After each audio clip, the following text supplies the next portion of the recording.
about our topic number 120, Realloc function. So let's look at dynamic memory allocation. So in the previous video we have talked about the Realloc function. Now in this video we are going to learn about the Realloc function that is also used for dynamic memory allocation.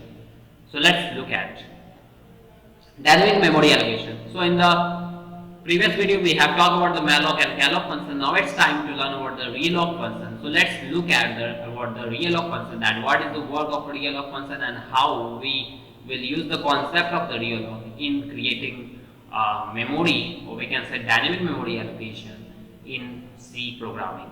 So let's look at. So here you are seeing the chart of a function which help us to create a dynamic memory allocation and free up the memory also. So this is the syntax part of each and every function. So this is the syntax part of malloc. So you need to specify the malloc function here, then number into asterisk into size of integer or any data type here. So this is the syntax, or we can say the proper syntax of malloc function. This is the syntax of calloc function. This is the syntax of realloc function, and this is the syntax of free function. You already know about these things, okay? And we also know that malloc, calloc and realloc, these three functions are used to allocate memory onto the, we can say, to create a dynamic memory allocation. These three functions help us to create a dynamic memory allocation, and free function is used to free up the space, free up the dynamic memory allocation which was created. Means delete the memory which was created during the execution of the program. Okay. Now it's time to learn about the realloc function, which is very important in dynamic memory allocation, because in it is the concept of a pointer also. So let's look at. So here realloc function. So this is the syntax part about the realloc. You need to specify the realloc function here, and in that you need to pass the pointer name and the number into size of integer.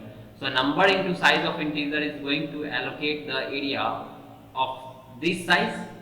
So suppose I give the number as 5, multiply with size of integer, and we know that size of integer is 2 byte. So 2 byte into 5 is going to be 10 byte. So 10 byte of area is going to be allocated for this pointer name, for this pointer.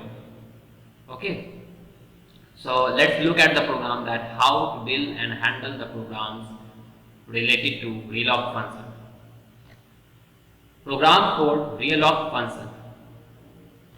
So here is the program in which I will deal with the concept that is going on for the dynamic memory allocation of realloc with the help of realloc function.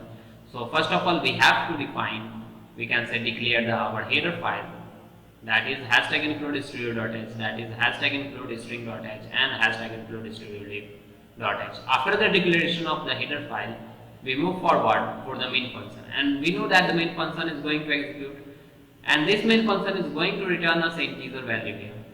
Okay. After the opening of a main function here with the help of open curly braces, I am just initializing a pointer that is known as the MEM underscore allocation. So this is a pointer which is going to contain the character data type. Okay. After this, I am going to allocate the dynamic area for the MEM underscore allocation variable, which is a pointer variable.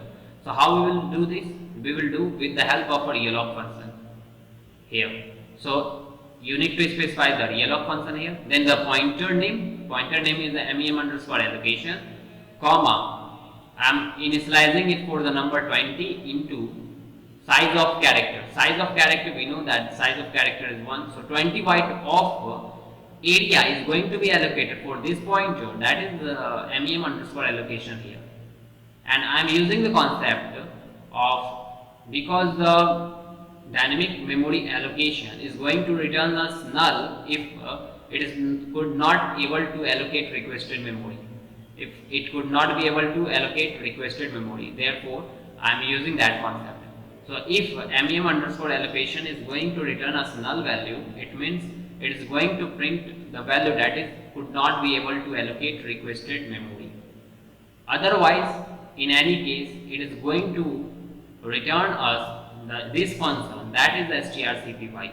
Strcpy is the function I have already told you in the string handling function that its work is to copy the string. So Amrit here is the string is going to be copied in the mem underscore allocation, which is the dynamic memory allocation variable name, or we can say the pointer name. So this content is going to be copied here, and I am printing that content here. So the output is going to be Amrit.